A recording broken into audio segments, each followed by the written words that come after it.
Good day everyone! At dahil sinipag ako ng konti, maglilinis ako ng sala. At dahil sobrang sipag gumawa ng gagamba ng kanilang bahay sa kisame, vacuumin natin yan. Boogs! O diba?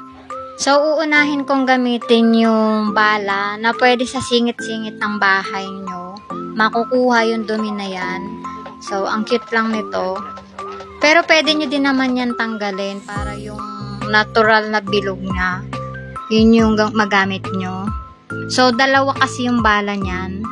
Ito yung isang bala, yung malapad para sa sahig yan. So, tingnan nyo. Wait lang. Yan, o diba?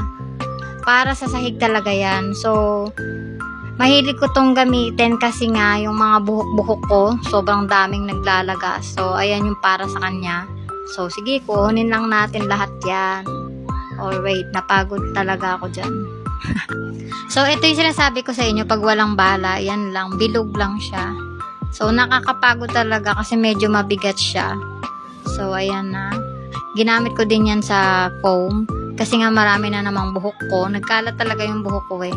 Kaya pwede nga ako makulam eh.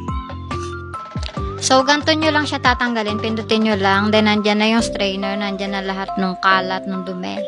So, check out na to my yellow basket!